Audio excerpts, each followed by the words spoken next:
সুপ্রিয় দর্শক, আসসালামু আলাইকুম। আপনাদেরকে একটা ইন্টারেস্টিং ফ্যাক্ট বলি। আওয়ামী লীগের আমলে যারা তথ্য মন্ত্রণালয়ের দায়িত্বে ছিলেন, অর্থাৎ মন্ত্রী প্রতিমন্ত্রী ছিলেন, বিশেষ করে হাসান মাহমুদ, ডাক্তার মুরাদ হাসান এবং এ আরাফাত, এরা যখন তথ্য মন্ত্রণালয়ের দায়িত্বে ছিলেন তখন তারা এমন বেফাস কথা বলতেন, এমনভাবে বিরোধীদের আক্রমণ করতেন যেন এই মন্ত্রণালয়ের কাজই এরকম। বাংলাদেশে ঐতিহ্যগতভাবে তথ্য মন্ত্রণালয়ের মন্ত্রী প্রতিমন্ত্রীরা এভাবেই কথা বলে আসছিলেন। সর্বশেষ অন্তর্বর্তীকালীন সরকারের সময়ও প্রেস উইং যেভাবে কথা বলেছেন, এটাই এর একটা বহিঃপ্রকাশ ছিল। কিন্তু বিএনপি সরকারের আমলেই যেন এর চিত্রটা বদলে গেল। বর্তমানে তথ্য মন্ত্রণালয়ের দায়িত্বে আছেন জহিরুদ্দিন স্বপন। তার এখন পর্যন্ত গত 3 মাসে এমন কোনো বেফাস বক্তব্য আমি পাইনি একজন সাংবাদিক হিসাবে, যেটা আসলে একজন তথ্যমন্ত্রী হিসাবে রেগুলারলি বাংলাদেশে বলা হয়েছিল বা আগের মন্ত্রী প্রতিমন্ত্রীরা বলেছেন। অন্তত জহিরুদ্দিন স্বপন সেরকম কোনো বক্তব্য এখন পর্যন্ত দেননি। এমনকি তিনি পিআরও দিয়ে মিডিয়াতে সর্বোচ্চ কাভারেজ নেওয়ার চেষ্টাও করছেন না। তাহলে কি আমরা খুব ভালো একজন তথ্যমন্ত্রী পেয়েছি? এরকমটা বলা এখনো যাবে না। তবে মন্ত্রীদের কার্যক্রমের উপর এবং মন্ত্রীদের কথাবার্তার উপর এমন লাগাম টানা হয়েছে যেটা আসলে তিনি চাইলেও বলতে পারবেন না, বা তিনি চাইলেও যে কোনো কিছু মিডিয়াতে বলে ফেলতে পারবেন না, বা বিরোধীদেরকে আক্রমণ বলেন বা বেফাস মন্তব্য বলেন, তিনি সেভাবে করতে পারবেন না। যে কোনো মন্ত্রীই করতে পারবেন না, শুধু তথ্যমন্ত্রী নন, এমনকি বড় মন্ত্রণালয়ের মন্ত্রীও করতে পারবেন না। প্রধানমন্ত্রী সবগুলো মন্ত্রীকে, এমনকি এমপিকে নজরদারির আওতায় রেখেছেন। ইতিমধ্যেই যেটা জানা যাচ্ছে যে প্রধানমন্ত্রী এমপিদেরকে এমনভাবে নজরদারি করছেন এবং তাদের সবার পেছনে গোয়েন্দা লাগিয়ে রেখেছেন যে তাদের কথাবার্তা কেমন এবং কাজকর্ম কেমন, চালচলন কেমন, মানুষের প্রতি তাদের আচরণ কেমন, সেটা যেন যাচাই বাছাই করা হয়। ইতিমধ্যে কয়েকজন মন্ত্রী এমপির আমলনামা প্রধানমন্ত্রীর হাতে গেছে, সেগুলো যাচাই বাছাই করা হচ্ছে। দলীয় বৈঠক, সংসদীয় কমিটির বৈঠক, সবগুলোতে প্রধানমন্ত্রী স্পষ্টত নির্দেশ দিচ্ছেন বেফাস কথা বলা যাবে না, এমনকি দুর্নীতি অনিয়ম করা যাবে না। এগুলোর কোনো একটি করলেই মন্ত্রিত্ব হারাতে পারেন, এমনকি যদি এমপিরা এরকম করেন তাদের বিরুদ্ধেও ব্যবস্থা নেওয়া হবে। ইতিমধ্যেই কয়েকজন মন্ত্রী প্রতিমন্ত্রী ধরা খেয়েছেন শুধুমাত্র তাদের কথার কারণে, এমনকি তাদের কথার কারণে তাদেরকে স্পষ্টত নির্দেশ দেওয়া হয়েছে এরকম কথা আর যেন দ্বিতীয়বার বলা না হয়। এমনকি আমি এটাও শুনেছি যে প্রধানমন্ত্রী দলীয় ফোরামের বৈঠকে কিংবা সংসদীয় কমিটির বৈঠকে এগুলোর বিষয়ে খুবই কঠোর থাকেন এবং খুবই কঠোরভাবে নির্দেশনা দিয়ে থাকেন। আমি কথা বলবো 4 জন মন্ত্রী প্রতিমন্ত্রীকে এখন পর্যন্ত স্পষ্টত নির্দেশ দেওয়া হয়েছে যে তারা যে টাইপের কথা বলেছেন এগুলো যেন আর না বলা হয়, এবং এই টাইপের কথা আর বললে তাদের বিরুদ্ধে ব্যবস্থা নেওয়া হবে। এর মধ্যে কয়েকটা দৃশ্যমান, কয়েকটা অদৃশ্য। তো চলুন আমরা একটু দেখি কে কে আসলে প্রধানমন্ত্রীর দিক থেকে আসলে কঠোর নির্দেশের আওতায় এসেছেন এবং তাদেরকে স্পষ্টত বলা হয়েছে যে এই টাইপের কথা না বলার জন্য। এই তালিকার প্রথম দিকেই থাকবেন শিক্ষামন্ত্রী আনম এহসানুল হক মিলন। তার বেশ কিছু কথাবার্তা নিয়ে ইতিমধ্যেই সমালোচনা হচ্ছে। তিনি যে মন্ত্রণালয়ের অধীনে রয়েছেন এবং শিক্ষার্থীরাই এসবের সমালোচনা করছেন। তবে গত 9 মে বিএনপির একটা দলের সভা হয়েছে, মতবিনিময় সভা, যেখানে প্রধানমন্ত্রী উপস্থিত ছিলেন। এখানে সারা দেশের নেতাকর্মীদেরকে নিয়ে এই মতবিনিময় সভা করা হয়েছে। এই সভায় শিক্ষামন্ত্রীকে জাহাঙ্গীরনগর বিশ্ববিদ্যালয়ের একজন শিক্ষার্থী একটি প্রশ্ন করেন। সেটা হচ্ছে যে বিশ্ববিদ্যালয়ে এখনও আওয়ামী লীগ, তারপরে জামাত সংশ্লিষ্ট যারা আছেন তারা এখনও বিভিন্ন দায়িত্ব পালন করছেন, এদের বিষয়ে কি সিদ্ধান্ত নেওয়া হবে। শিক্ষামন্ত্রী উঠেই দাঁড়িয়ে বললেন যে আমরা দ্রুত সিদ্ধান্ত নিয়ে ফেলবো, এরকম কথা তিনি বলে ফেললেন, একেবারে বেফাস টাইপের কথাবার্তা। সেখানে প্রধানমন্ত্রী তাকে থামালেন। পাশেই উপস্থিত ছিলেন প্রধানমন্ত্রী জনাব তারেক রহমান। তিনি তাকে থামিয়ে তাকে বললেন, আপনি 2টি শপথ নিয়েছেন এবং একটি সংসদের জন্য আর একটি মন্ত্রী হিসাবে, মানে একটি এমপি হিসাবে আর একটি মন্ত্রী হিসাবে। সুতরাং আপনাকে উত্তর দিতে হবে আরও ভেবেচিন্তে, বাস্তবসম্মতভাবে। অর্থাৎ সরাসরি নেতাকর্মীদের সামনে, আরও অন্যান্য কেন্দ্রীয়, স্থানীয়, তারপরে অনলাইনে যুক্ত ছিলেন অনেক নেতাকর্মী, সবার সামনে শিক্ষামন্ত্রীকে প্রধানমন্ত্রী এরকম কথা বলে বসলেন এবং বললেন যে আপনাকে ভেবেচিন্তে উত্তর দিতে হবে। যেই শিক্ষামন্ত্রীকে প্রধানমন্ত্রী সরাসরি এরকম কথা বলেছেন, তাহলে একবার ভাবুন তো, দলীয় ফোরামে কিংবা সংসদীয় কমিটির বৈঠকে সেই শিক্ষামন্ত্রীকে তিনি কিভাবে কথা বলতে পারেন? এটা একটা বড়সড় বিষয় হয়ে থাকছে বলে আমার কাছে মনে হচ্ছে, এবং আরও কঠোর ভাষায় তিনি নিশ্চিতভাবে দলীয় ফোরামে কিংবা হচ্ছে সংসদীয় কমিটির বৈঠকগুলোতে এইসব বিষয়ে কথা বলেন। অর্থাৎ বেফাঁস কথা বলা যাবে না বা যেন তেনভাবে উত্তর দেওয়া যাবে না, উত্তর দিতে হবে সঠিকভাবে এবং ভেবেচিন্তে এবং আর্টিকুলেশন ওয়াইজ আপনাকে উত্তর দিতে হবে। ঠিক একই প্রোগ্রামে স্বাস্থ্যমন্ত্রীও একটা চাপ খেলেন। সেটা কিভাবে? স্বাস্থ্যমন্ত্রীকে একজন প্রশ্ন করলেন যে হামে এত শিশু মারা যাচ্ছে কেন? তো এখানে প্রশ্ন করার পর স্বাস্থ্যমন্ত্রী সর্দার সাখাওয়াত হোসেন উঠে দাঁড়ালেন এবং তিনি বললেন যে প্রধানমন্ত্রীর নির্দেশে নানান পদক্ষেপের কথা তিনি জানালেন। প্রধানমন্ত্রী তাকে থামালেন, তাকে থামাই বললেন যে সব পদক্ষেপে আমার নাম নিলেন, তাহলে মন্ত্রী হিসাবে আপনি ও আপনার মন্ত্রণালয় কি কাজ করেছে বা কি করেছে? স্পষ্টত সবার সামনে যে তিনি যখন হামের বিষয়ে বলছিলেন তখন তিনি বলছেন যে আমি প্রধানমন্ত্রীর নির্দেশে বা প্রধানমন্ত্রীর নির্দেশে ওইটা হয়েছে সেটা হয়েছে, যেটা আমরা হাসিনার আমলে দেখতাম। ঠিক একই টাইপের কথা বলার চেষ্টা করলেন স্বাস্থ্যমন্ত্রী, এবং বলতে গিয়ে এমন অবস্থা হইল প্রধানমন্ত্রী তাকে থামাইলেন যে যদি সবকিছু আমার নামই বলতে হয় তা আপনি কি করলেন এবং আপনার মন্ত্রণালয় কি করেছে। অর্থাৎ বড়সড় একটা ধাক্কা খেলেন স্বাস্থ্যমন্ত্রী। তো এই হইল দৃশ্যত অবস্থা। এবার একটু অদৃশ্য দিকে আসা যাক। আপনাদের নিশ্চয়ই মনে আছে সড়ক পরিবহন ও সেতু মন্ত্রণালয়ের মন্ত্রী শেখ রবিউল আলম, যিনি আরও দুটো মন্ত্রণালয়ের মন্ত্রী, রেলপথ ও নৌ পরিবহন মন্ত্রণালয়ের মন্ত্রী। তিনি শুরুর দিকে মন্ত্রী হওয়ার পরে চাঁদা নিয়ে একটি মন্তব্য করেছিলেন এবং পরিবহন কেন্দ্রিক যে চাঁদাবাজি সেটাকে তিনি এক ধরনের বৈধতা দেওয়ার চেষ্টা করেছেন। আমি শুনেছি যে দলীয় ফোরামের বৈঠকে এবং সংসদীয় কমিটির বৈঠকে তাকে এটা নিয়ে খুব কঠোর নির্দেশ দেওয়া হয়েছে যে পরবর্তীতে যেন এরকম বেফাঁস কথাবার্তা বলা না হয়, এবং যেই কথা বলার কারণে ব্যাপক সমালোচনা তৈরি হবে এবং সরকারের নেতিবাচক সমালোচনা করা হবে এবং সরকারকে এমনভাবে উপস্থাপন করা হবে যে এই সরকার আসলে এগুলোর ধারক বাহক, এই টাইপের কথাবার্তা বলা যাবে না। আমি এটাও শুনেছি এখন পর্যন্ত যে বক্তব্যের কারণে সবচেয়ে বেশি যিনি চাপ খেয়েছেন সেটা এই শেখ রবিউল আলম, এবং তাকে বড়সড় নির্দেশ দেওয়া হয়েছে। অনেকেই মনে করছেন সম্ভবত যে সামনে যে মন্ত্রী পরিষদে যে রদবদল আসবে সেখানে শেখ রবিউল আলমের মন্ত্রণালয়গুলোতে বড়সড় রদবদল আসতে পারে। আরেকজন প্রতিমন্ত্রী, স্থানীয় সরকার পল্লী উন্নয়ন ও সমবায় মন্ত্রণালয়ের প্রতিমন্ত্রী মীর শাহে আলম, তিনি তারেক রহমানের খুব ঘনিষ্ঠ হিসাবে পরিচিত এবং বগুড়া 2 আসনের এমপি। তিনি স্থানীয় সরকার মন্ত্রণালয়ের প্রতিমন্ত্রী হিসাবে দায়িত্ব পালন করছেন। তো কিছুদিন আগে চট্টগ্রামে যখন জলাবদ্ধতা হয় তিনি সেখানে গেলেন, গিয়ে তিনি একটি বক্তব্য দিলেন যে চট্টগ্রামে এসে আমি স্বাভাবিক দেখেছি, কোনো জলাবদ্ধতা দেখিনি। তিনি যখন গেছেন সেখানে অনেক জায়গায় পানি নেমে এসেছে বা পানি নেমে গেছে। তো মানুষের মনে এটা খুব দাগ কেটেছে যে যে জায়গায় মানুষ হাঁটতে পারেনি, চলতে পারেনি এবং জলাবদ্ধতার কারণে তীব্র দুর্ভোগ পোহাতে হয়েছে মানুষকে, সেখানে মন্ত্রী গিয়ে এরকম একটা উপহাস করলেন। শুধু তা নয়, ওই যে মীর শাহে আলমের পুরা চট্টগ্রামের যে সফরটা ছিল, তিনি যে সেখানকার বিএনপি নেতা মেয়র শাহাদাতের সঙ্গে, চট্টগ্রাম সিটি কর্পোরেশনের মেয়র শাহাদাতের সঙ্গে যেভাবে আচরণ করেছেন, চট্টগ্রামের মেয়র শাহাদাত হোসেন সেখানে কথা বলতে চাচ্ছিলেন, তিনি তাকে থামিয়ে দিচ্ছিলেন পাশ থেকে, একবারে ক্যামেরায় সেগুলো দেখা যাচ্ছে। ঢাকায় ফেরার পর মীর শাহে আলম এটার বিষয়ে তাকে কঠোর নির্দেশ দেওয়া হলো যে এই টাইপের কর্মকাণ্ড থেকে বিরত থাকার জন্য তাকে বলা হয়েছে। যতই ঘনিষ্ঠ হোক, যতই যাই হোক, এগুলো নিয়ে তাদেরকে স্পষ্টত বলা হচ্ছে, এবং আরও বেশ কিছু মন্ত্রী এমপিকে এইসব বিষয়ে ইতিমধ্যেই সতর্ক করা হয়েছে। শুধু তাই নয়, টকশোতে কথাবার্তা কিংবা মিডিয়ার সামনে কথাবার্তা কিভাবে বলতে হবে সেই সব বিষয়েও বলা হচ্ছে। আপনি যদি দেখেন, আমি একটা রিপোর্ট থেকে পড়ছি, একজন এমপি, লক্ষ্মীপুর 1 আসনের এমপি শাহাদাত হোসেন সেলিম, তিনি বলছেন যে আমাদের সংসদীয় কমিটির বৈঠকে অনেক বিষয়ে আলোচনা হয়, প্রধানমন্ত্রী সবসময় আমাদের যে কোনো অন্যায়ের বিরুদ্ধে সতর্ক করে বক্তব্য রাখেন।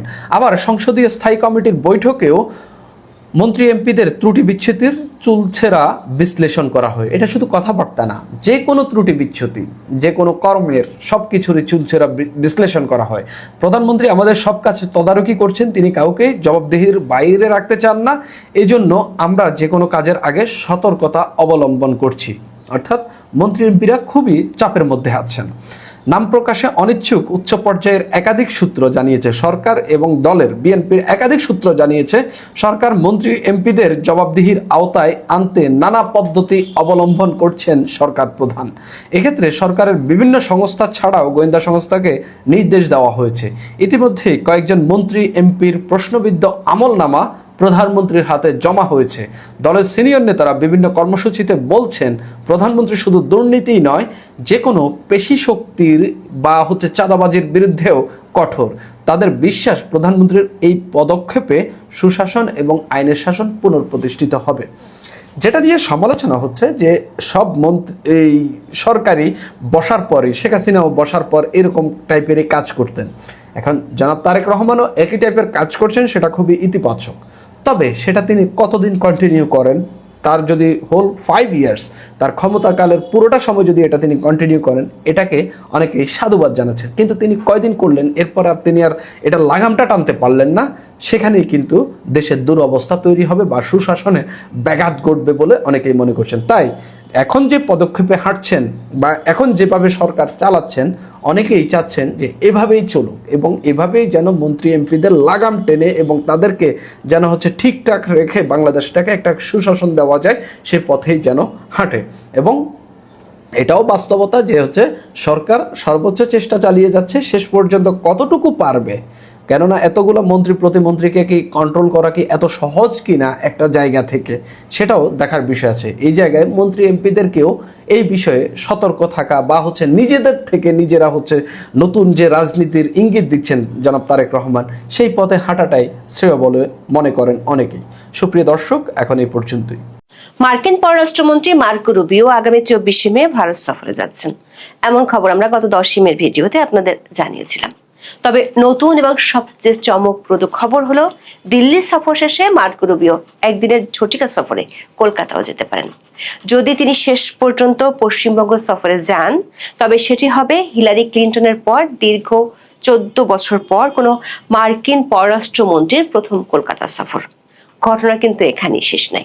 গত 12ই মে বেশ নাটকীয়ভাবে এবং প্রথা ভেঙে গুয়াহাটিতে আসামের মুখ্যমন্ত্রী হিসেবে হিমন্ত বিশ্ব শর্মার শপথ গ্রহণ অনুষ্ঠানে সশরীরে হাজির ছিলেন মার্কিন রাষ্ট্রদূত ও ডোনাল্ড ট্রাম্পের অত্যন্ত ঘনিষ্ঠ বন্ধু সার্জিও গোর।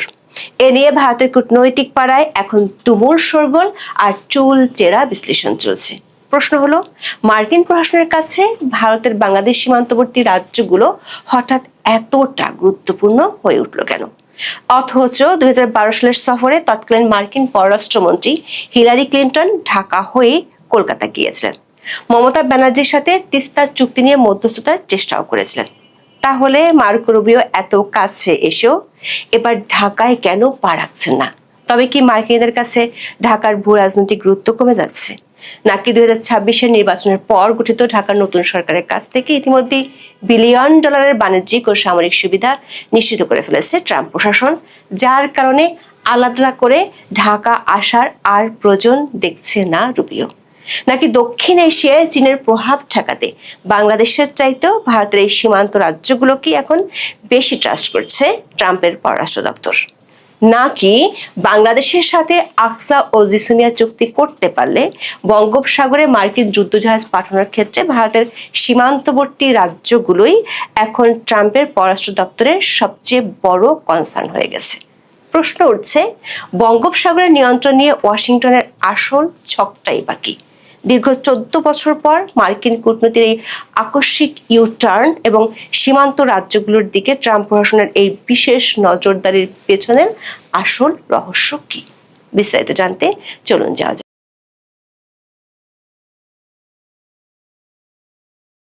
সেক্রেটারি অফ স্টেট হিসেবে মার্কো রুবিওকে বলা চলে ট্রাম্প প্রশাসনের সবচেয়ে শক্তিশালী ক্যাবিনেট মন্ত্রী। ক্ষমতার প্রোটোকলে চতুর্থ স্থানে থাকলেও মার্কিন বিশ্ব রাজনীতি ও কূটনীতির কারণে তার পদটি অত্যন্ত প্রভাবশালী।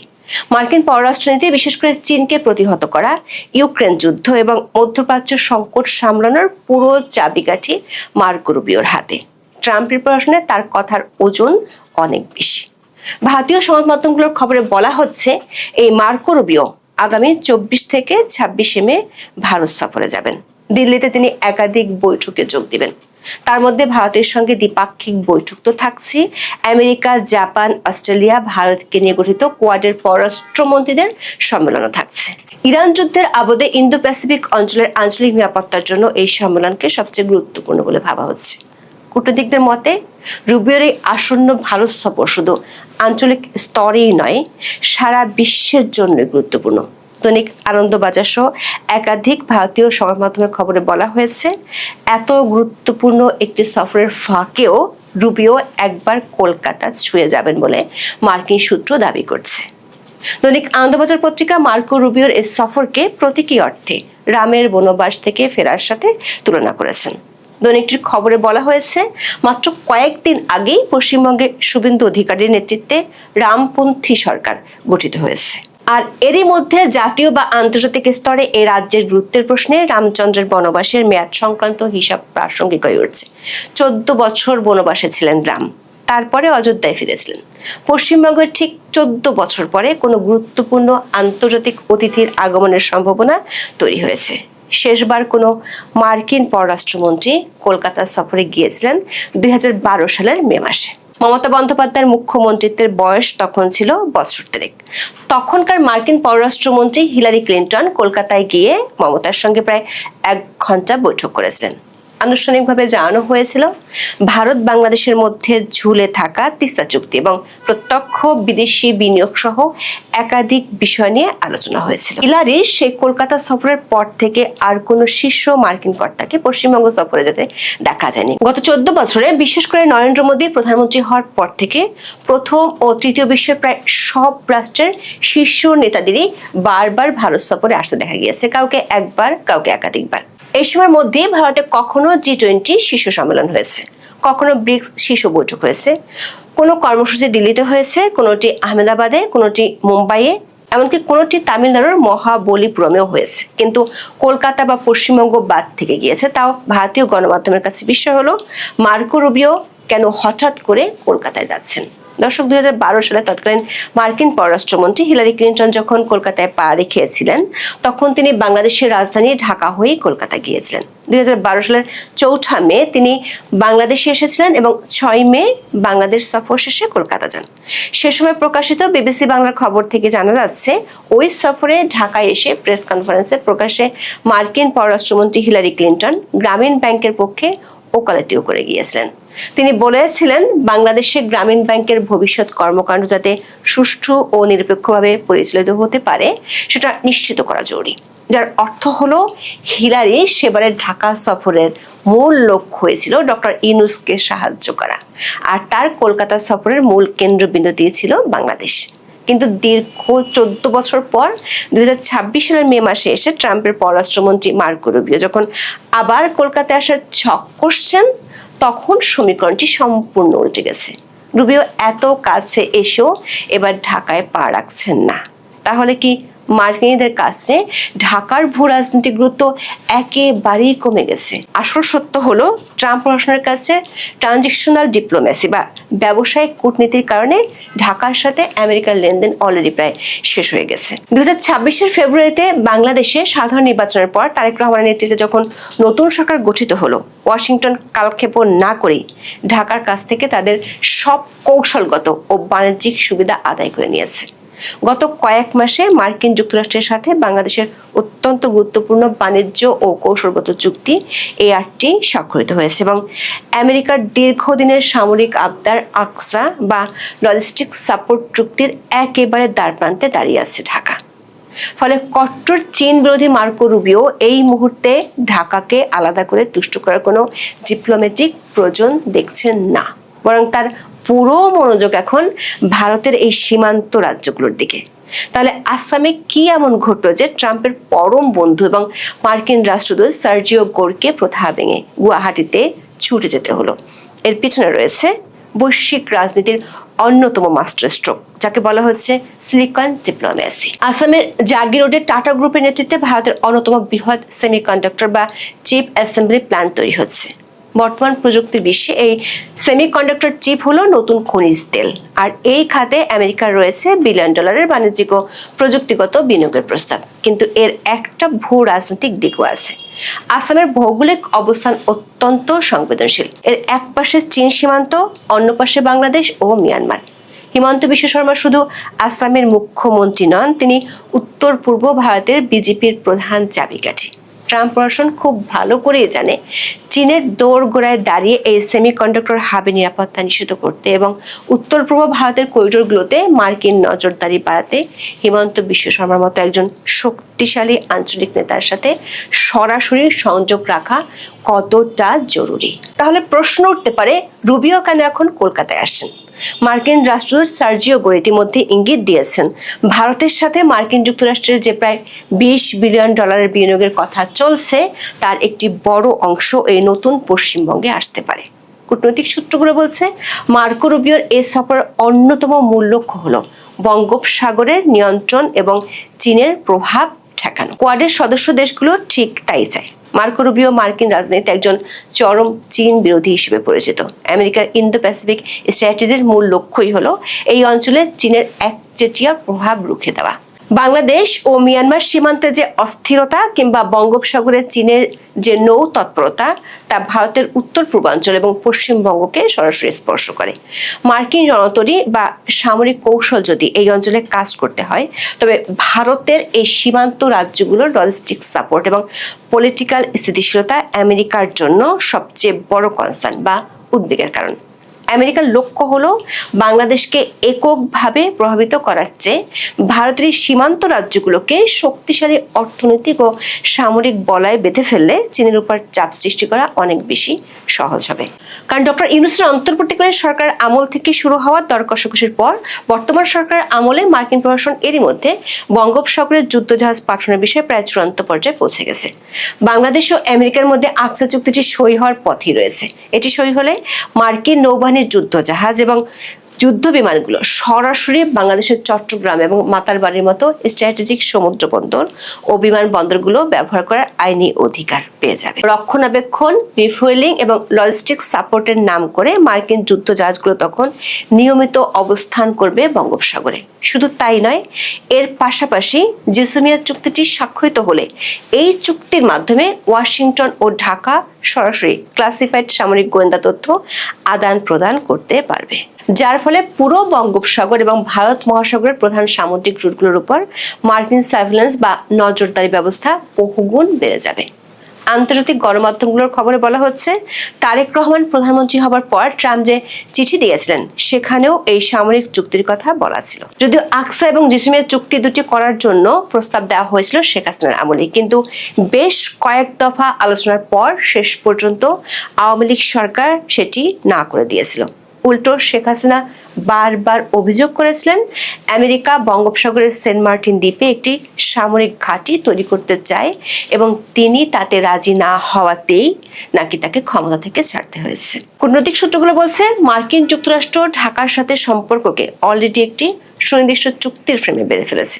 কিন্তু চীনকে ঠেকাতে এই অঞ্চলে যুক্তরাষ্ট্র যা করতে চায়, সেটি শতভাগ সফল করতে হলে ভারতের বাংলাদেশ সীমান্তবর্তী রাজ্যগুলোকে তাদের ভীষণ দরকার। আর এই সব রাজ্যই এখন ক্ষমতায় রয়েছে নরেন্দ্র মোদীর বিজেপি। ট্রাম্পের বর্তমান পররাষ্ট্র দপ্তর এখন মনোযোগ দিচ্ছে ভারতের এই সীমান্ত রাজ্যগুলোর দিকে, যেখানে একদিকে রয়েছে বিলিয়ন ডলারের সেমিকন্ডাক্টর বাণিজ্য, আর অন্যদিকে রয়েছে চীনকে চারদিক থেকে ঘিরে ফেলার ভূ রাজনৈতিক ছক। ফলে মার্কো রুবিওর এই সম্ভাব্য কলকাতা সফর এবং আসামে মার্কিন দূতের উপস্থিতি দক্ষিণ এশিয়ার রাজনীতিতে আমেরিকার এক নতুন অধ্যায়ের ইঙ্গিত দিচ্ছে। এই নতুন মেরুকরণে বাংলাদেশ এবং ভারতের এই সীমান্ত রাজ্যগুলোর ভবিষ্যৎ সমীকরণ কোন দিকে মোড় নেয়, সেটাই এখন দেখার বিষয়। তবে তার চেয়ে বড় কথা, ভারত এখন বাংলাদেশ ইস্যুতে মার্কিনীদের কি শর্ত বা রিকোয়েস্ট জুড়ে দেয়, সেটি হয়ে উঠবে বাংলাদেশের জন্য ভবিষ্যতের সবচেয়ে গুরুত্বপূর্ণ প্রশ্ন।